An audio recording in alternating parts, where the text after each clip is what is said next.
కార్తీక సోమవారం వ్రత కథ. ప్రదేశం యమునా నది ఒడ్డున ఉన్న ఒక దివ్య దేశం. పాలన చిత్రవర్మ అనే రాజు పాలించేవాడు. యుగం కృతయుగం. మూలం స్కాంద పురాణం. పాత్రలు దివ్యమైన ఇతిహాస మరియు పురాణ పాత్రలు. యమునా నదీ తీరంలో పరమపావనమైన ఒక దివ్య దేశమున్నది. ఆ దేశాన్ని చిత్రవర్మ అనే రాజు పాలన చేసేవాడు. ఇది కృతయుగానికి సంబంధించిన కథగా చెప్పబడుతున్నది స్కాంద పురాణంలో. ఎందుకంటే ఇందులోని పాత్రలు దివ్యమైన ఇతిహాస పాత్రలు, పురాణ పాత్రలు. వారి కాలం పరిశీలిస్తే కృతయుగం నాటిది. చిత్రవర్మ అనే రాజుకి మొత్తం 8 పుత్రులు కలిగారు. అటు తర్వాత చివరిగా ఒక పుత్రిక కలిగింది. ఒకే ఒక్క అమ్మాయి. పైగా అందరూ మగవాళ్లే అయిన తరువాత అమ్మాయి గాని పుడితే ఎంతో ప్రీతి కలుగుతుంది, వాత్సల్యం ఏర్పడుతుంది. అతనికి అమ్మాయి పుట్టగానే ఎంత ఆనందం కలిగిందంటే పార్వతీదేవిని కన్నా హిమవంతుని వలె ఆనందించాడట. అయితే ఈ శైశవ దశలో ఉండగానే జ్యోతిష్య శాస్త్రవేత్తలను పిలిపించి జాతకం మొత్తం చూపించి ఈమె భవిష్యత్తు ఎలా ఉంటుంది అని అడిగారు. వారు చక్కగా పరిశీలించి ఈమె అన్ని సౌభాగ్యాలతోనూ బాసిల్లుతుంది కనుక ఈమెకు సీమంతిని అని పేరు పెట్టండి అని తీర్మానించారు. జ్యోతిష్య శాస్త్రవేత్తలందరూ ఆమె యొక్క జాతక ఫలాలని చెప్పారు. ఈమె గొప్ప స్త్రీ అవుతున్నది, సరస్వతి వలె అన్ని కళలలోనూ రాణిస్తున్నది, రతీదేవి వంటి సౌందర్యము ఉన్నది, దమయంతి వంటి పాతివ్రత్య శోభ ఉంటుంది, అరుంధతి వంటి తేజస్సు ఉంటుంది. ఇలా అనేక రకములు వివరించారు. లక్ష్మీ కళలతో తేజరిల్లుతుంది. ఈమె నిత్యము పాతివ్రత్యంతో సౌభాగ్యంతో కలకాలం కలకలలాడుతూ ఉంటుంది. ఈమె ఆయుష్ గొప్పదే, సౌభాగ్యము గొప్పదే అని చెప్పారు. ఒక్కరు మాత్రం వీళ్ళందరూ చెప్పారు కానీ నాకు మాత్రం జాతకంలో ఒక దోషం కనబడుతున్నది. అదేమిటంటే వివాహమైన కొద్ది కాలానికే ఈమె భర్తను కోల్పోవలసి రావచ్చు అని సూచించారు. ఈ మాట వినగానే రాజు హుతాశుడయ్యాడు. ఇది చాలా దుర్భరమైనటువంటి మాట, కానీ అది మనసులోనే అట్టిపెట్టుకున్నాడు. మొత్తానికి పిల్ల ఎదుగుతూ ఉన్నది. అక్షరాభ్యాసము మొదలైనవి జరిగినవి. బహుశాస్త్ర గ్రంథములు పరిశీలించినది. గొప్ప విద్యా ప్రవీణురాలైంది. కృతయుగం నాటి కథ అంటే అప్పటికే స్త్రీలు ఏ విధంగా పెరిగేవారు, ఎంత విద్యను పొందేవారు, ఎంత గౌరవంతో ఇంట్లో పూజించబడేవారు అనేది తెలుస్తున్నది. అందుకు స్త్రీ సంతానం కలిగితే సంతోషించాలి, మహాలక్ష్మి అవతరించినట్లే భావించాలి. అలా చాలా ఈమె విద్యలో కూడా ఉన్నతురాలైంది. అయితే ఈమె దగ్గరున్న చలికెత్తెలలో ఒక ఆమె ఒక రోజున మాట్లాడుతూ చెప్పింది, చిన్నప్పుడు నీకు జాతకాలు చూపించినప్పుడు ఒక వార్త విన్నాము, నీకు తెలుసా అన్నది. నాకు తెలియదు అన్నది. అమ్మాయికి ఈ విషయం తెలియనివ్వలేదు తండ్రి. స్త్రీ చాపల్యం చేత ఆ చలికత్తె చెప్పవేసింది, వివాహమైన కొంతకాలానికే భర్త దూరమవుతాడట అని. వెంటనే చాలా బాధపడింది. ఎందుకంటే వివాహం వయసు దగ్గరికి వస్తూ ఉన్నది. ఈ వార్త విన్నది. అంతకంటే బాధాకరమైన విషయం ఇంకేముంటుంది? ఎలా ఈ దుఃఖం నుంచి బయటపడాలా అని ఆలోచిస్తున్నది. ఎందుకంటే మనకి సూచిస్తూ ఒక చెడు జరగబోతోంది అని కనబడుతున్నప్పటికీ భగవంతుడి ఆరాధన వల్ల బయటపడవచ్చు, ఇది శాస్త్రం చెబుతున్నది. ఈ తల్లి ఆలోచన చేసి ఏ విధంగా బయటపడాలా అన్న యోచనలో ఉన్న సమయంలో ఆమెకొకటి స్ఫురించింది. గురువులను ఆశ్రయించాలి. ఇది చాలా ముఖ్యమైన విషయం. ఏ సమస్య వచ్చినా బెంబేలు పడకుండా ఎలా తరించాలో గురువుని ఆశ్రయించి తెలుసుకోవాలి. ఎందుకంటే శాస్త్రము సమస్యలతో పాటు పరిష్కార మార్గాలు చాలా చాలా చెప్పింది.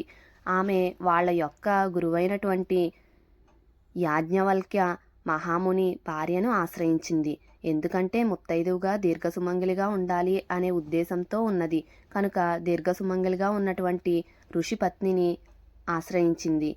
అందుక ఋషి భార్య మైత్రేయి సామాన్యురాలు కాదు. ఉపనిషత్తులలో ఈమె గురించి చెప్పబడుతున్నది. గొప్ప బ్రహ్మజ్ఞాన సంపన్నురాలు. అలాంటి ఆ మైత్రేయి వద్దకు వెళ్ళింది. గొప్ప గొప్ప వ్రతములని శ్రమతో నియమంతో చేసి శివుని మెప్పించినటువంటి ఆ పెద్ద ముత్తైదువు అయిన మైత్రేయిని ఆశ్రయించింది. అప్పుడు మైత్రేయి, తల్లి ఏమిటి నీ కోరిక అంటే ఆమె పాదములకు నమస్కరించి అడుగుతున్నది. గురువును ఆశ్రయించేటప్పుడు ఎంత వినయంగా అడగాలో ఈ తల్లి దగ్గర నేర్చుకోవాలి. ఏ సత్కర్మ చేయడం వల్ల చక్కని సౌభాగ్యం వర్ధిల్లుతున్నదో, దీర్ఘ సుమంగళీతత్వం లభిస్తున్నదో ఆ విధమైన సత్కర్మను నాకు ఆనతివ్వు. ఎందుకంటే బహుశాస్త్రములు తెలిసిన దానవు. గురువు ద్వారా వచ్చిన ఉపాయాన్ని ఆచరించిన వారు ధన్యులవుతారు. కనుక శరణ్యమైన శరణు వేడి అడుగుతున్నాను. కరుణించి దీర్ఘసుమంగళి యగునట్లు అనుగ్రహించవలెను. అప్పుడు మైత్రేయి చెప్తున్నది. కొంతసేపు ఆలోచించి శాస్త్రములన్నింటినీ మననం చేసుకుని సరి అయిన ఉపాయాన్ని చెప్తున్నది. రాజకన్యా విను. నీలకంఠయతముగా ఆరాధింపుము. గౌరిని శంకరిని గౌరీదేవిని ఆరాధించాలి. ఎలాగూ అంటే నీలకంఠుడైన పరమేశ్వరునితో ఉన్న గౌరీదేవిని ఆరాధించాలి. అక్కడ పెద్ద ముత్తైదువును గౌరీదేవి, రుక్మిణీదేవి కూడా భవసమేత అయిన భవానీదేవిని ఆరాధించినట్లు భాగవతం చెప్తున్నది. ఆ విధంగా ఆ తల్లిని ఆరాధించితే ఆపదలు భయాలు తొలగిపోతాయి. పైగా శుభ్రమైన శుద్ధ వస్త్రాలను ధరించి ప్రాతకాల పూజ చేసి అటుపై పగలంతా నియమబద్ధంగా శివస్మరణ చేసుకుంటూ అంతరింద్రియ బహిరింద్రియాలను నిగ్రహించుకోవాలి.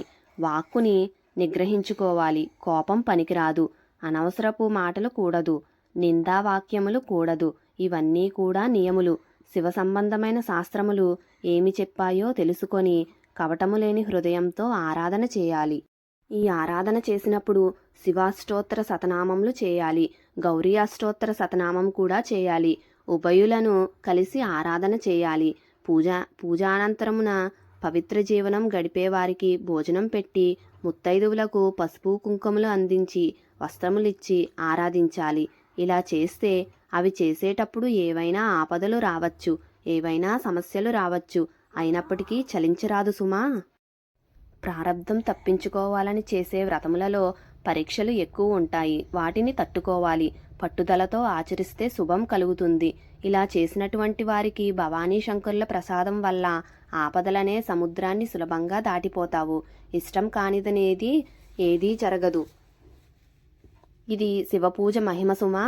శివపూజ మహిమ వల్ల ఎలాంటి సంకటం నుంచైనా బయటపడతారు అని చెప్పగా తనకు ఉపదేశం చేసినటువంటి గురుస్వరూపిణి అయిన మైత్రేయికి పునః ప్రణామాలు చేసి వ్రతాన్ని చేపట్టింది.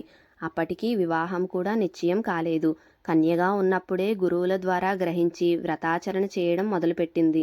నిత్యం సోమవార వ్రతం చేస్తున్నది. ఈ లోపల తండ్రి చక్కని ఒక సంబంధాన్ని తీసుకువచ్చాడు. అది ఎటువంటి సంబంధం అంటే నలచక్రవర్తి వంశానికి చెందినటువంటి యువకుడు దొరికాడు వరుడిగా. ఇంతకంటే భాగ్యమేమున్నది? అందుకే ఈ కృతయుగం నాటి కథ. నలచక్రవర్తి అప్పటి రాజు. నలచక్రవర్తి యొక్క భార్య పేరు దమయంతి. ఆ పుణ్యదంపతుల పుత్రుడు ఇంద్రసేన మహారాజు. ఆ ఇంద్రసేనుడి తనయుడు చంద్రాంగదుడు.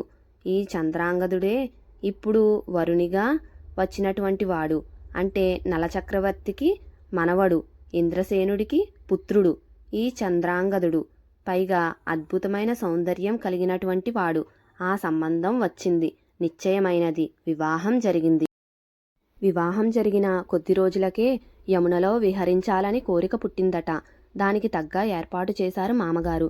దానితో యమునా నదీ తీరమునందున్న తోటలంతా విహరించి యమునలో నౌకా విహారం చేశాడట. తన పరివార సమూహంతో సహా ప్రీతిగా వెళ్తున్నాడు. అప్పుడు యమున నుంచి పొంగు మీదకున్నది. నిండుగా ఉన్నది. కొంత దూరం వెళ్లేసరికి యమున పొంగు ఉధృతమై పడవ కొట్టుకుపోయింది. వెంటనే ఆ వార్త తెలిసింది. ఆ మామ చాలా బాధపడి యమునా నదీ తీరానికి వచ్చి విలపించాడు. మొత్తం పురప్రజలందరూ కూడా చాలా భయపడ్డారు.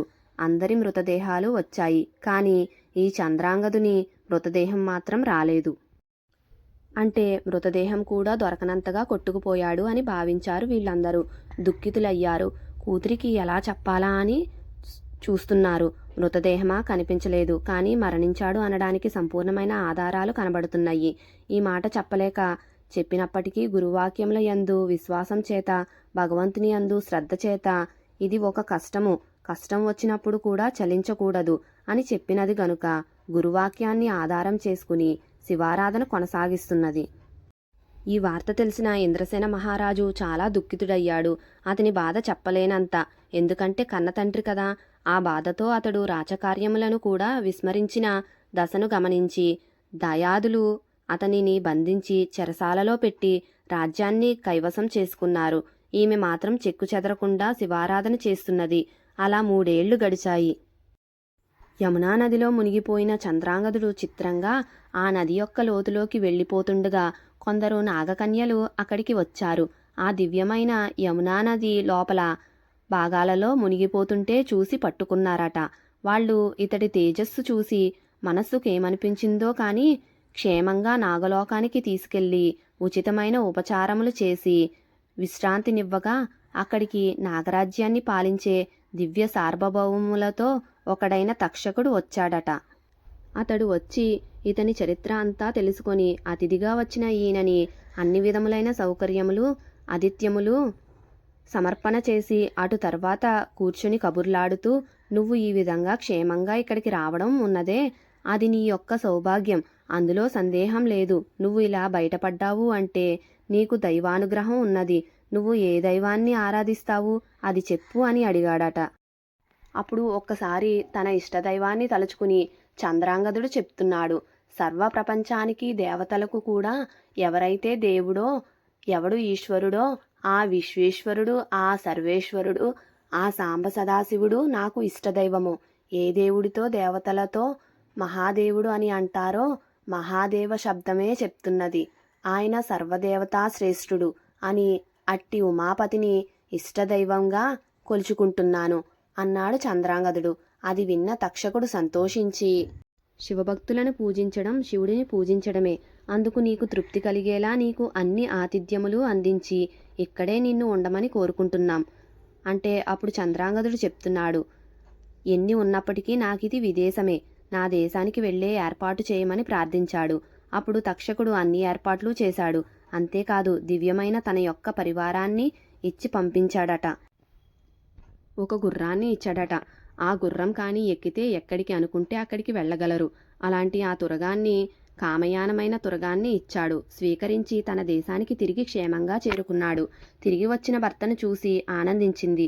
అది కూడా ఎలాగూ అంటే ఆ రోజు సోమవార వ్రతం చేసి ఆ శివుని యొక్క పార్థివలింగాన్ని యమునా నదిలో కలపడానికి వెళుతూ ఉంటే ఆ నదిలోంచి గుర్రంతో వస్తూ కనబడ్డాడట భర్త. శివపూజ వృధా కాలేదు అన్నది. ఈ విధంగా తిరిగి భర్తను పొందింది. విషయం తెలిసి తండ్రి సంతోషించాడు. తాను తండ్రిని బంధించిన శత్రువులను ఓడించి తిరిగి తండ్రికి చెరసాల నుంచి విముక్తి కలిగించాడు. ఇలా ఆదుకున్న పరమేశ్వరుని ఉద్దేశించి అఖండమైన రుద్రాభిషేకములు చేశాడట. చంద్రాంగదుని తండ్రి అయిన ఇంద్రసేనుడు ఇక చిత్రవర్మ ఆనందానికి అంతులేదు. ఇలా వీరందరూ కలిసి శివారాధన చేసి ధన్యులయ్యారని సోమవార వ్రత మహిమను బ్రహ్మోత్తర ఖండం చెప్తుంది. అందరికీ కార్తీక సోమవారం శుభాకాంక్షలు.